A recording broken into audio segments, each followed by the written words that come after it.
నమస్కారం అండి. నా పేరు doctor Sunil Reddy, consultant neuro psychiatrist and sexologist at treatment range hospital కేబీహెచ్పి Hyderabad.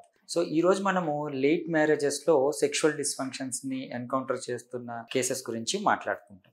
అంటే లేట్ మ్యారేజెస్ అంటే ఈ మధ్య 30 to 40 ఇయర్స్ దాటి కూడా అబ్బాయిలు మ్యారేజ్ చేసుకుంటున్నారు. సో దాన్ని మనం లేట్ మ్యారేజెస్ అనుకుంటున్నాం. యూజువలీ యంగ్ కిందకే కన్సిడర్ అయినా లేట్ మ్యారేజెస్ అంటున్నారు. సో ముందు కాలంలో 20 ఏజ్కి 21 ఏజ్కి పిల్లలకి పెళ్లి చేసేవాళ్ళు. ఇప్పుడు చాలా కారణాల వల్ల లైఫ్ సెటిల్మెంట్ కావచ్చు, జాబ్ ఇష్యూస్ కావచ్చు, ఫైనాన్షియల్ థింగ్స్ కావచ్చు, అవన్నీ సెట్ అయిన తర్వాత పెళ్లి చేసుకుంటున్నారు కాబట్టి కొద్దిగా డిలే అవుతుంది. సో ఈ కారణాలు పక్కన పెడితే ఈ లేట్ మ్యారేజెస్ వల్ల ఈ సెక్షువల్ డిస్ఫంక్షన్ అంటే ఎరెక్టైల్ డిస్ఫంక్షన్, అందులో సెక్షువల్ డిస్ఫంక్షన్లో ఎక్కువగా ఎన్కౌంటర్ అయ్యేది ఎరెక్టైల్ డిస్ఫంక్షన్. అంటే పురుషాంగ స్తంభనము ఇబ్బంది, అంటే అంగం గట్టిపడడంలో ఇబ్బంది అవుతూ ఉంటుంది. దీనివల్ల పార్ట్నర్స్ ఇబ్బంది పడటం, వీళ్ళు సెక్షువల్ ఎంజాయ్మెంట్ లేకుండా దో లైఫ్ అంతా సెటిల్ అయిపోయి ఉంటారు, బట్ ఈ సెక్షువల్ డిస్ఫంక్షన్స్ వల్ల ఇబ్బంది పడుతుంటారు. వీళ్ళు ఏంటి అంటే సెక్స్ అనేది బాగా సోషల్ స్టిగ్మా ఎక్కువ, ఎవరితో చెప్పుకోలేరు, ఈవెన్ చెప్పుకొని డిస్కస్ చేసే అంత విషయం కూడా కాదు అని చెప్పేసి వాళ్ళే ఇబ్బంది పడిపోతూ ఉంటారు, స్ట్రెస్కి లోనవుతూ ఉంటారు. దీనికి ఏంటి అంటే బేసికలీ ఒక ప్రొఫెషనల్ని కలిసి ఎగ్జామిన్ చేయించుకొని ఏమన్నా ఇబ్బందులు ఉన్నాయో ఈజీగా కరెక్ట్ చేసుకోవచ్చు. అందులోనూ ఎరెక్టైల్ డిస్ఫంక్షన్ అంటే సెక్షువల్ యాక్ట్కి, అంటే సెక్స్ చేయాలన్న కోరిక ఉంటుంది బట్ అంగం స్తంభించదు. సో ఇది లేట్ మ్యారేజ్లో ఎక్కువ చూస్తుంటాం. ఈవెన్ వాళ్ళు డిలే చేసుకోవడానికి ఇది ఒక కారణం కూడా అయి ఉండొచ్చు.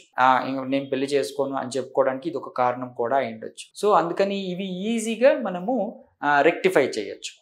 సో ఈ ఎరెక్టైల్ డిస్ఫంక్షన్ని ఎలా కరెక్ట్ చేస్తామంటే యూజువలీ మనము ఫిజికల్ ఎగ్జామినేషన్ అంటాం.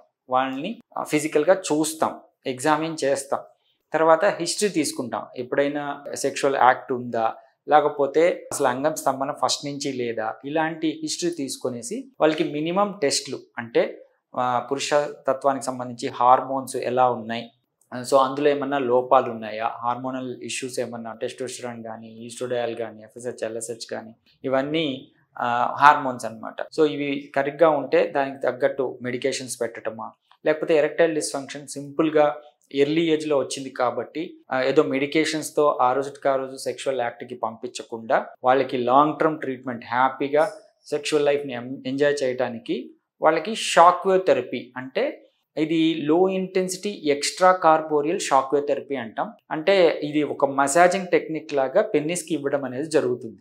దీంతో ఏమవుతుంది అంటే అంగంలోని కణజాలం యాక్టివేట్ అయ్యి బ్లడ్ సప్లై ఇంప్రూవ్ అవుతుంది. ఈ ఎరెక్టైల్ డిస్ఫంక్షన్కి కారణం ముఖ్యంగా ఏంటి అంటే వాస్కులర్ అంటే ఆ అంగానికి రక్త సరఫరా తగ్గడం.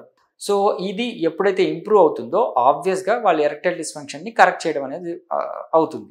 సో వాళ్ళ సెక్షువల్ లైఫ్ని హ్యాపీగా లీడ్ చేస్తారు. సో లేట్ మ్యారేజెస్ అని ఇబ్బంది పడకండి. ఒకవేళ లేట్ మ్యారేజెస్ అయినా కానీ ఈ పురుషాంగ స్తంభన లోపాలు, ఎనీ సెక్షువల్ డిస్ఫంక్షన్స్ ఉన్నా కానీ ఈజీగా కరెక్ట్ చేసుకోవచ్చు. దయచేసి ఒక ప్రొఫెషనల్ అప్రోచ్ అయ్యి దీన్ని కరెక్ట్ చేసుకోగలరు. Thank you.